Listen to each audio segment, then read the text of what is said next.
நாளாச்சு சாதத்துக்கு என்ன குழம்பு பண்ணுறதுன்னு யோசிக்கிறீங்களா? இது ரெடியாக இருக்குது. சூப்பரான வெந்தய குழம்பு. சாதத்துக்கு கொஞ்சம் காரம் வேணுமா, வெந்தயம் வேணுமா, இந்த குழம்பு ரெடி பண்ணிங்கன்னா சாப்பாடு அமோகமாக இருக்கும். வாங்க வீடியோக்குள்ளே போகலாம்.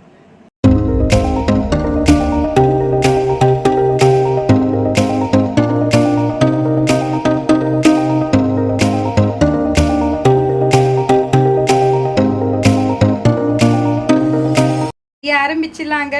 ஒரு அகலமான பாத்திரம் எடுத்துக்கோங்க. அதில் பார்த்தீங்கன்னா வெந்தய குழம்புனா வெறும் வெந்தயம் மட்டும் நம்ம ஆட் பண்ணக்கூடாது, கொஞ்சம் சீரகமும் ஆட் பண்ணிக்கணும். ஏன்னா வெந்தயம் அதிகமாக ஆட் பண்ணக்கூடாதுங்க. வெந்தயம் அதிகமாக நம்ம ஆட் பண்ணோன்னா கசப்பாயிடும். ஓரளவுக்கு தாங்க வெந்தயம் ஆட் பண்ணணும். இப்போ ஒரு டீஸ்பூன் நம்ம வெந்தயம் ஆட் பண்ணிக்கலாங்க. அப்படியே ஒரு டீஸ்பூன் சீரகம் கொஞ்சம் ஆட் பண்ணிக்கோங்க. ஒரு 1/4 டீஸ்பூன் மிளகு ஆட் பண்ணிக்கோங்க. அப்படியே மீடியம் ஃப்ளேமில் வச்சு டீப் ஃப்ரை பண்ணிகிட்டே இருங்க. கொஞ்சம் நல்லா ஃப்ரை ஆகணுங்க. இது உடம்புக்கு ரொம்ப நல்லதுங்க. லீவ்ஸ் ஆட் பண்ணிக்கோங்க.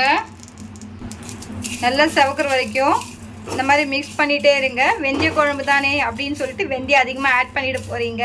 வெந்தய குழம்பு செய்கிறதுக்கு ஒரு சில பேர் வெந்தயம் அதிகமாக ஆட் பண்ணுவாங்க. அண்ட் வெந்தயம் மட்டும் ஃப்ரை பண்ணிவிட்டு அவங்க செய்வாங்க. ஆனால் நான் பார்த்தீங்கன்னா கொஞ்சம் ஸ்பெஷலாக கொஞ்சம் மிளகும் கொஞ்சம் சீரகமும் ஆட் பண்ணி செஞ்சேன்னா இந்த மாதிரி டேஸ்ட்டு தூக்கலாக இருக்குங்க. ஸோ இந்த மாதிரி செஞ்சு பாருங்களா. எங்கள் வீட்டில் அடிக்கடிக்கு செய்வாங்க. இப்போ பாருங்கள் நல்லா செவந்துருச்சு தெரியுதுங்களா. இப்போ நம்ம ஸ்டவ் ஆஃப் பண்ணிவிட்டு ஒரு பிளேட்டில் ட்ரான்ஸ்ஃபர் பண்ணிவிட்டு ஃபேன் காற்றுல ஆற வச்சிடலாங்க. பாத்திரம் எடுத்துக்கோங்க. அதில் எண்ணெய் விட்டுக்கோங்க.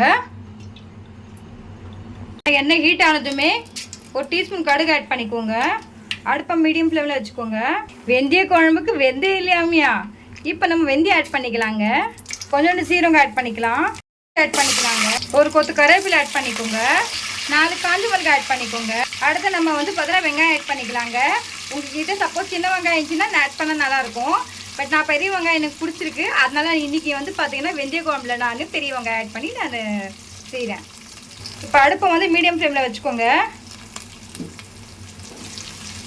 இது வதக்கிட்டே இருங்க. பாருங்க நல்லா வெங்காயம் செவந்துருச்சுங்க. இப்போ நம்ம தக்காளி ஆட் பண்ணிக்கலாங்க. பொடியை நறுக்குன 3 தக்காளி நம்ம ஆட் பண்ணிக்கலாம். இந்த மாதிரி பார்த்தீங்கன்னா புளிக்குழம்புக்கு என்னுடைய ஸ்டைலில் தக்காளி அதிகமாகவும் புளி கம்மியாகவும் செஞ்சால் ருசி நல்லா கொடுக்குங்க. இப்போ நல்லா கிண்டிக்கோங்க. நம்ம கல்லுப்பு ஆட் பண்ணிக்கலாங்க. இங்கே பாருங்கள் இந்த மாதிரி போட்டு கிண்டிக்கிட்டே இருங்க. தக்காளி நல்லா செவந்துச்சுங்க. இப்போ இந்த ஸ்டேஜில் நம்ம என்ன பண்ணலான்னா என் வீட்டில் அரைச்ச குழம்பு மிளகாத்தூள் ஆட் பண்ணிக்கலாம். அதை போட்டு இப்படி கிண்டிகிட்டே இருங்க 2 நிமிஷத்துக்கு. அடுப்பை மீடியம் ஃப்ளேமில் வச்சுக்கோங்க. இந்த ஸ்டேஜில் நம்ம என்ன பண்ணலான்னா எலுமிச்சை சைஸில் நம்ம புளி கரைச்சி வச்சுருக்கோம், அதை ஊற்றிக்கலாங்க. புளி அதிகமாக ஊற்றாதீங்க, ஓரளவுக்கு ஊற்றுங்க. ஊற்றிட்டோம். இப்போ அப்படியே கிண்டிக்கிட்டே இருங்க. தண்ணி விட்டுக்கோங்க. புளியோட மனம் கொஞ்சம் போகணும். அதனால் ஒரு கிளறி கொஞ்சம் கொதிக்க விடுங்க. எண்ணெய் திரிஞ்சு மேலே வரணுங்க. அந்தளவுக்கு நீங்கள் கொதிக்க விடணும். எண்ணெயெல்லாம் புரண்டு மேலே வருது நல்லா. இங்கே பாருங்கள் ஓரளவுக்கு நல்லா திக்காயிடுச்சு.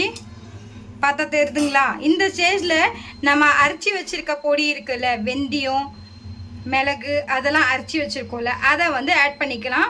ஞாபகம் வச்சுக்கோங்க, மறுபடியும் வெந்தயம் அதிகமாக நீங்கள் ஆட் பண்ணாதீங்க, கசப்பு ஏறிடும். எல்லாமே மீடியமாக இருக்கணும். இப்போ நல்லா கிளறிடுங்க. நல்லா இப்படி கிளறிடுங்க. இப்போ 5 நிமிஷத்துக்கு அப்படியே கொதிக்க விடுங்க. 5 நிமிஷத்துக்கு அப்படியே கொதிக்க விடணும். நல்லா திக்காகணும். இன்னும் கொஞ்சம் திக்கானதாங்க நல்லாயிருக்கும். இது காரம் புளி இதெல்லாம் எப்படி இருக்குன்னு பாருங்கள். உங்களுக்கு தகுந்த மாதிரி நீங்கள் அட்ஜஸ்ட் பண்ணிக்கோங்க. ஏதாவது குறைகள் இருக்குன்னா. இப்போ 2 நிமிஷத்துக்கு அப்படியே கொதிக்க விடுங்க. மல்லி தூவிட்டோங்க. தூவிட்டதுக்கப்புறமா சூப்பரான செம்ம டேஸ்டான மணக்க ஒரு வெந்தய குழம்பு ரெசிபி ரெடி ஆயிடுச்சு. வாங்க சாப்பிடலாம். சூப்பரான கொதிக்க வெந்தய குழம்பு ரெடிங்க. சாப்பாட்டுக்கு கொஞ்சம் தொட்டு பாருங்க. வீடியோ பிடிச்சிருந்தா சப்போஸ் லைக் பண்ணுங்க. வெந்தயத்தோட நறுமணத்தில் காய்ந்த மிளகாயோட கலந்த ஒரு நல்ல வெந்தய குழம்பு தயார். வீட்டில் இந்த மாதிரி நெய் சாதத்தோட சேர்ந்து சாப்பிட்டா நீங்க மறக்காம ரெடி பண்ணி பாருங்க. இதுக்கு மேல பாருங்க செம சூப்பரான ஒரு வெந்தய குழம்புங்க. அது பாருங்க மேலே வந்து பார்த்தீங்கன்னா அழகாக இருக்குது பாருங்கள், சூப்பராக இருக்குது. இந்த ரெசிபி கண்டிப்பாக ட்ரை பண்ணுங்கள். ட்ரை பண்ணிவிட்டு உங்களுடைய ஃபீட்பேக்கை மறக்காமல் என்னுடைய கமெண்ட் செக்ஷனில் சொல்ல மறந்துடாதீங்க. இந்த வெந்தய குழம்பு நீங்கள் ஒரு தடவை நீங்கள் செஞ்சீங்கன்னா மீண்டும் மீண்டும் செய்வீங்க. வாரத்துக்கு 2 நாளைக்காவது கண்டிப்பாக செய்வீங்க. இன்னும் சென்னையில் ஜோன்னு மழை அடிக்குது. அந்த அடிக்கிற மழையில் இந்த சுட சுட சாதத்தோட ஒரு வெந்தய குழம்பும் கூட ஒரு பாயில்டு எக் வச்சு சாப்பிட்டிங்கன்னா ஆம்புட்டு ருசியாக இருக்குங்க. அதுக்கு பார்த்தீங்கன்னா சைட் டிஷ்ஷாக நான் வத்தல் ஃப்ரை பண்ணி வச்சுருக்கேன். இது வந்து ஹோம்மேட் வத்தலுங்க.